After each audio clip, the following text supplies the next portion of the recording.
Honorable Governor, Ministers, High Commissioner, Consul General, Mayor, friends, colleagues, ladies, gentlemen. Very good morning to all of you. My name is Kar. It gives me truly immense pleasure to be here for the inauguration of the new Consulate General of India in Brisbane today. I thank Her Excellency, the Governor, for her gracious presence, and the ministers who made a special effort at being here today despite their other preoccupations. Today is a landmark moment and certainly a milestone in our increasingly strong bilateral relationship. The Consulate General here is a realization of a promise that Prime Minister Modi made to the Indian community in Australia in the presence of Prime Minister Albanese last year. It is an acknowledgement as well of the growing importance of the state of Queensland, which holds such an important place in many ways in our burgeoning ties. The majority of our bilateral trade, I think many of you know, is driven by the Sunshine State. Our diaspora is strong and growing, and it's very visible here today in the room.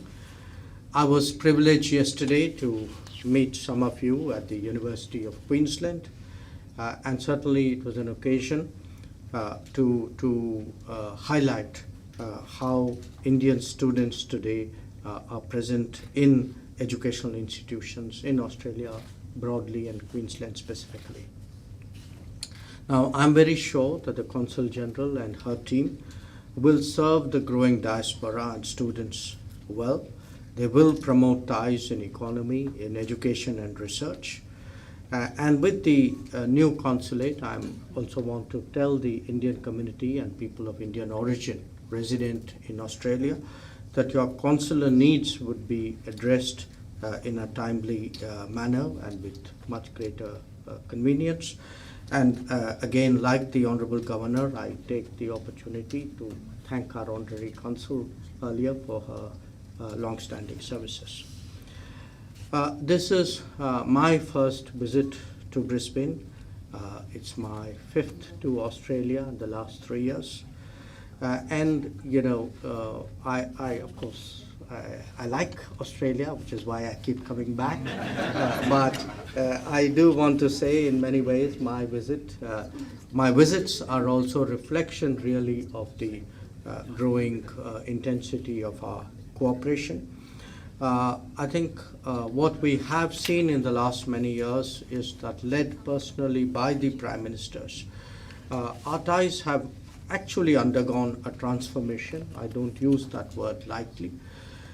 The Economic Cooperation and Trade Agreement, ECTA, is one indication of that.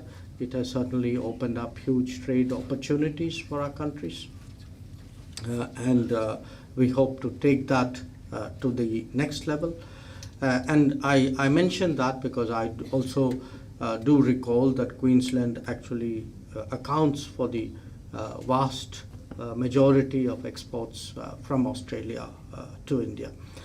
So we certainly see a very, very promising economic future for our partnership, and I'm sure that the consulate will help make that happen more speedily. People-to-people bonds, of course, are the driving force of our comprehensive strategic partnership. We have today in Australia a diaspora which is coming close, I think, to 1 million people, and certainly making its contribution to the vibrant and multicultural society here. I'm very pleased to see that the community has earned great respect for itself in this country. And, you know, as we look across different domains, you can see whether it is in academia or research or technology, business, healthcare, they have actually not just achieved excellence, but really made a name for themselves.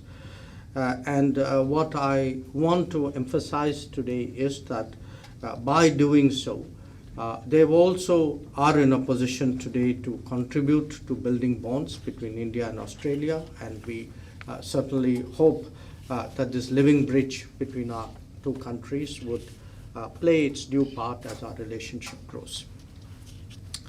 Having said that, I do make the point that, it's as part of the multicultural identity of this country. We are very confident that the consulate will also support cultural activities and other endeavors which will allow the Indian community here to be in touch with its roots and preserve its culture, heritage, and traditions. So let me conclude by thanking you all for joining us today. I particularly thank the leadership of the state of Queensland, the Governor General, the ministers, other dignitaries present. And I can see from my very brief stay that the Consul General would be received with great warmth and will be extended the fullest support to realize her mission. And I thank you in advance.